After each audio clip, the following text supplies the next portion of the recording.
I think you're right. Now, what's your semi-solid second one? Yes. Sensitivity and remembering to be sensitive to the students all the time, and maybe remember back to how we felt in high school and keeping that on track with our subject matter, not to overload them, and to remember to be kind to them even when you don't want to be, because it's a hard time, and clearly we've all survived so far, and we want to make sure our students do too. Yeah, that would be a good thing. I would not want to say that Dr. Gilbert, student, that wouldn't, not good. Okay. All right, this group. Our first one was keep the main thing also. Okay. Our second one was slightly different. We chose compelling nature Okay. because they don't care how much you know until they know how much you care. Mm. I've heard that. I think you're right. This group. I think one of the things that we took away from it is the compelling nature. Because the importance of connecting with our learner, no matter who they are, what level, what age, whatever, whether they're adults or children. So we're thinking about the importance of the ability to make that connection. Okay. Your second one? I really like what high school students want, that last one, wanting to be accepted, not loved. The students that you have coming in your classroom are going to have all kinds of baggage that will come in, and learning is, for some of them, is not the top priority. And I tell a story. You're going to have those moments where you're going to learn more than what the students have learned. You learn a lot from them. One of the years that I taught, Metro Schools had a special education school for pregnant teenagers.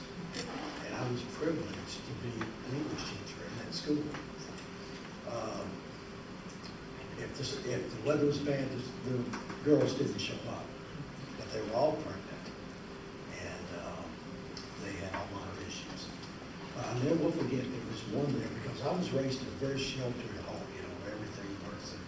And I always thought that pregnancy, when girls became pregnant out of wedlock, or became pregnant in high school, it was an accident. Until one day, Beverly was there in class. The girls were out because the weather was bad. And we, of course, talked, and I counseled a lot with the kids. And she told me, Beverly was 300 pounds, broken teeth, but she was pregnant. And she told me, she said, I wanted to get pregnant. She said, I didn't care who I got pregnant by, it did not make me any difference at all, because the bottom line is, if I died today, no one would come to my funeral. No one loves me, no one cares anything about me at all. And she said, there's one fact. She said, a baby will love its mother. And that floored me. But you're going to have kids who are going to class that are not loved. That come to class with all kinds of issues that you would never dream of. And before you can teach them anything, you're going to have to counsel with them, to love them, to care very much. And not just say the words, I mean truly, to wear that hat as a counselor, to understand that you're going to have to work with them. And all of them. Absolutely. Some of them, it's very hard to work with, and Even the unlovely or unlovable or whatever. the tattoos and earrings and all the other kind of things, but you see past all that, you look to the inside. That's right. And you'll do the same thing when you go into administration.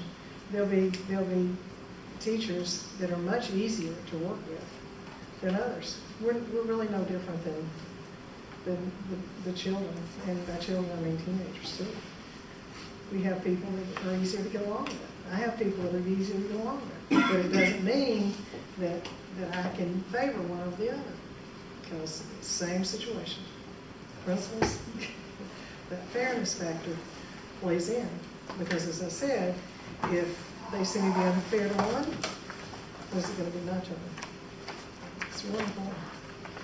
Of the three, all right, so we had an acting out dealy doodly, and we had a put up on the wall dealy doodly, and we had a lecture dealy doodly.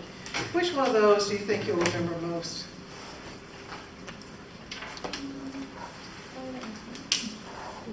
Which one? Pardon? Say it again. Acting out. Acting out. Yeah, remember that. Now, you may remember this because we talked quite a bit about it, but as far as really being able to, if you had an assessment, you probably, the acting out one, or the one up here, you would probably remember. Remember that when you're teaching. Remember that when you're teaching. Like this, the last hour is not the way that I would normally teach. You would not, couldn't stand it if you all were sitting this long. It would drive me nuts. So, stand up. Now, one more thing I want you to do. Stand up. All right, stand up. Okay, while you're standing, and just kind of look at each other, around the room, tell me about the time, about the worst teacher you had. What do you remember about that teacher? I was bored in that class from the beginning of the first day to the end of the last day. And that's one reason I felt that I was doing a big disservice to the students and my subject that I really love and care about.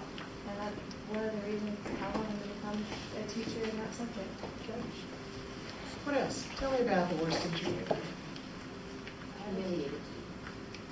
I had a teacher, I was homeschooled, so I had video teachers, but her tone of her voice never changed the entire class, and it was math, so I didn't particularly like math anyway, and she never made it applicable to anybody.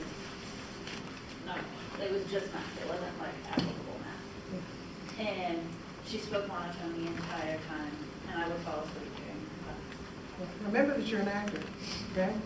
What else? Tell me about the worst teacher you ever had. Nothing in her class was relatable. Okay, nothing related. Nothing at all. An English teacher. And she let us choose the books we wanted to read. I remember once I was already reading a book when she had an assignment where we just choose a book to read. And she got so mad at me for wanting to continue reading the book I was reading that I had to have a parent-teacher conference. And my parents went in and she said, our student just doesn't want to do the work. And I remember my mom going, she loves reading. Why? She reads every day of her life. Why would you think that just all of a sudden she doesn't want to do the work? She just doesn't want to do exactly what you want her to do. I remember it being Student choice. really We talked about ridiculous. it. The thing is, if that had been a younger person, it would have been really easy to turn them off reading.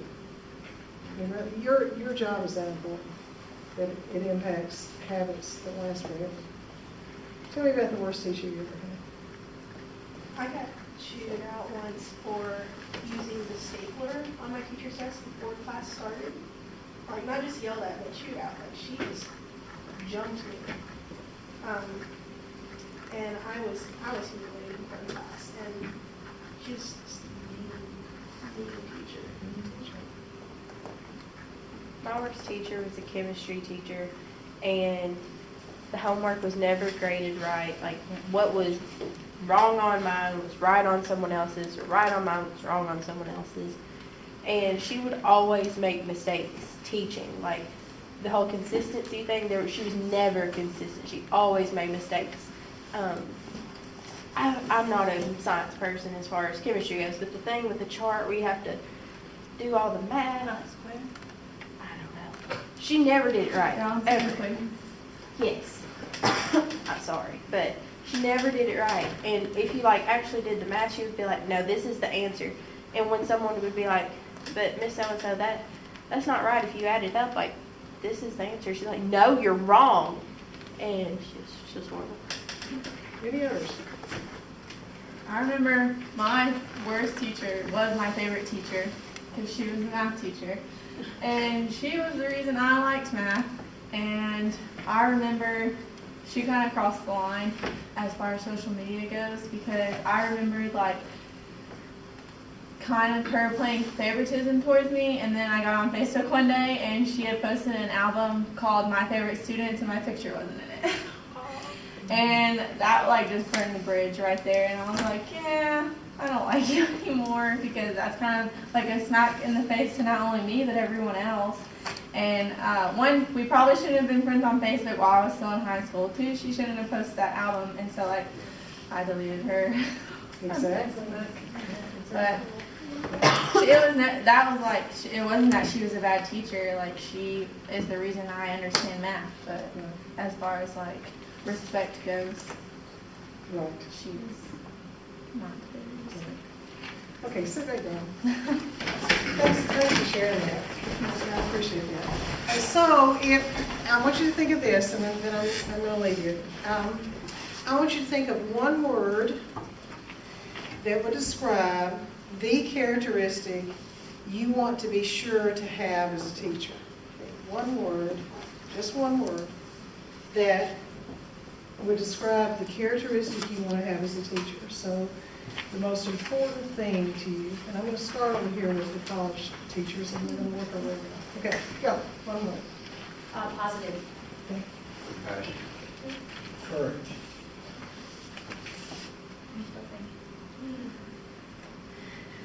We'll come back to it. Go ahead.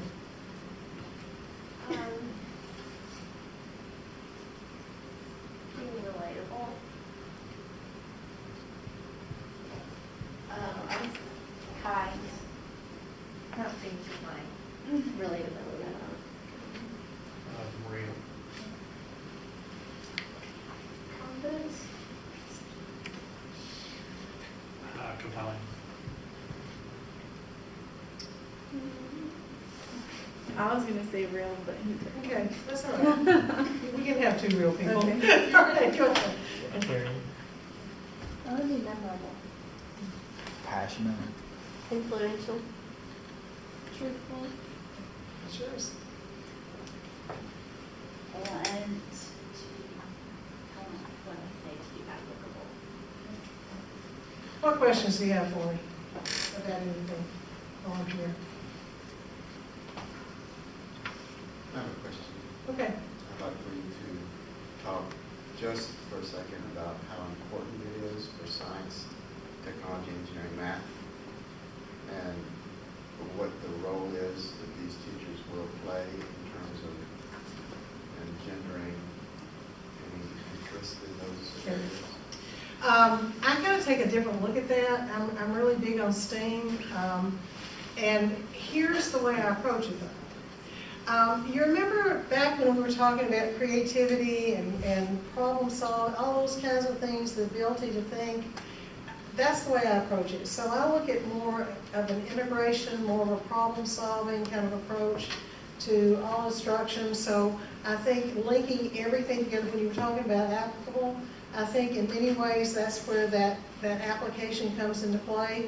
But having students able to solve problems. Now, what that means is you got to teach the standards. So your brain has to be big enough and open enough that you can see all those connections. So what is the important learning that you want students to have? There's a thing we do called kudos, which is what do you want students to know, what do you want them to understand, and what do you want them to be able to do? And we're really using that a lot right now. And so teachers brainstorm, they'll look at a standard and they'll say, okay, what does this really mean? What does it mean in the real world? And to me, that's the advantage of STEAM or STEM. STEAM just has arts included, is that connection. And I really think we're going to have to move that way. Now, what does that look like in a high school? That means a whole different look to a high school, because it means you're going to be collaborating across content areas. So again, instead of teaching content, you're teaching the person. And so you're teaching your content, but it's not that your content is the most important thing any longer, which is the way that high schools have run themselves. It is that the knowledge the students have to have is the most important thing. And that knowledge has to be connected, and all those synapses have to be joined, and all that stuff that we know about the brain has to happen. So that's kind of where I see it fits. So to simply say that I'm teaching science, or I'm teaching technology, or I'm teaching engineering, or I'm teaching arts, or I'm teaching math, I don't think we can do that anymore. I think it's that whole bigger picture that we're going to have in education. And we're not there yet, nor is the testing there yet. but I think the workforce is gonna get there.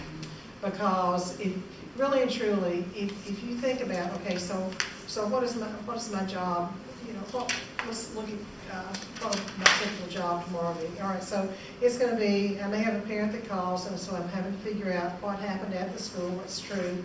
How do I deal with the parent, you know, how do I need to contact the media, do I need to contact the board? What does the policy say, what does state law say, what has the practice been in the past? And then at the same time, I may have somebody that's coming in the door that says, okay, I need your resume for something. I may have somebody, oh, Linda, we need to know, okay, how much time are we supposed to spend on so-and-so? By the way, there's a call at the state, your scores are coming in, why is this happening? So we don't live in a world that allows us to do one thing at a time. So why should we program students to think about one thing at a time? It has to be the bigger picture. If you're gonna run a company, you've gotta have a big vision. And then underneath there, then you have to be able to figure out what steps do I need to take to get to there. It's really about self-efficacy so that you can set goals and then know the steps to reach those goals, and that's exactly what you're doing when you're teaching STEAM, I think. And now we're saying stream. So we Yeah, great. stream. So it's basically all your content areas working together. There's adaptive leadership and adaptive problems and technical problems. A technical problem is if Dr. Good notices that there's one light bulb out, okay? So he can pretty well figure out who needs to fix it. It's gonna maybe take one person. It's probably gonna be, okay, I need to call or I need to go to this story and light bulb. Whole university goes out, whole city goes out, it becomes an adaptive problem. It's not one person fix. It's not one way to get it done. And more in life, we have those adaptive problems. And I'll quit lecturing. But when we decided in Tennessee that students need to have introduction to technology, what we did is we put technology in the classroom. Did not plan for professional development. Did not plan for what happens when the computers break. Did not plan for, oh my gosh, how are we going to use these? So what we did is we took a technical fix, so let's buy 5 computers for every classroom, and it was an adaptive problem. So you have to be able to recognize in your roles, whatever they are, whether you're dealing with a technical fix that you can fix, or whether it's an adaptive problem where you're going to have people around you working. And more I see adaptive situations, and I think working with integration across content areas legitimately is the same thing as an adaptive problem. Aren't you sorry you asked that question? All right, anything else? So you know what you're going to do when you go in for an interview, right?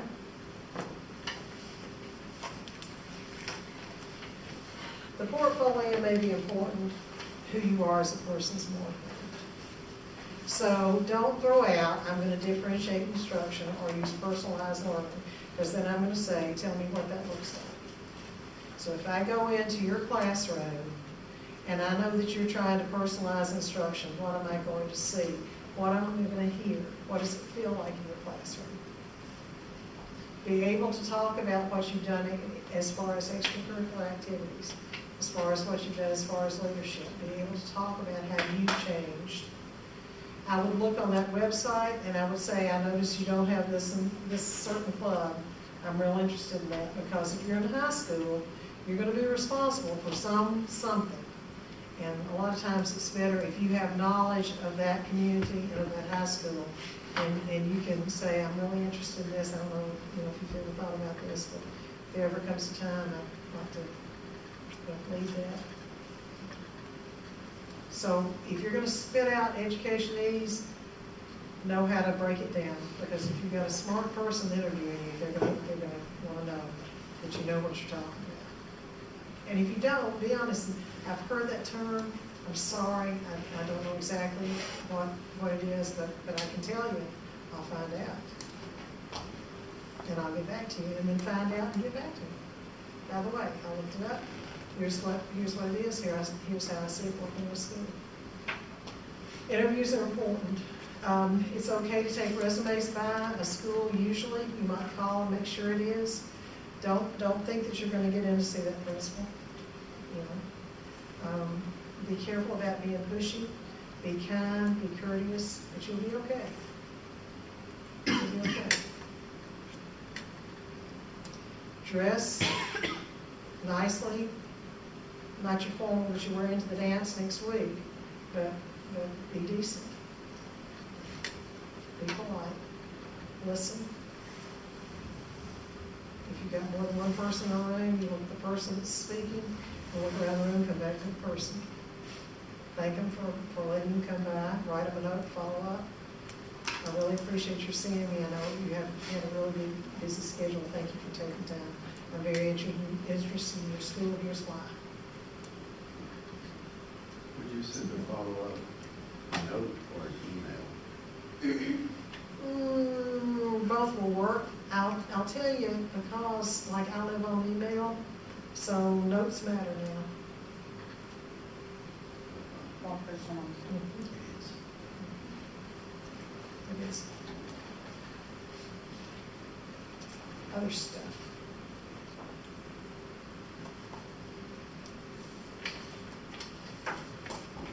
Always wait for the students. Give them time to think. Don't panic for things. Thank you all very much for having me. I really appreciate it. Thanks, everybody. You're gonna get good stuff tonight. Excellent. Teaching is the most important job in the world. If you get dumpy and don't think you want to do it, come see me. Okay? Thanks. Have a great rest of the class. Yeah. I'll take your district. Oh, no, Couple well, things. you have to drag Turn them that thing on. off. Yeah, that'd be good.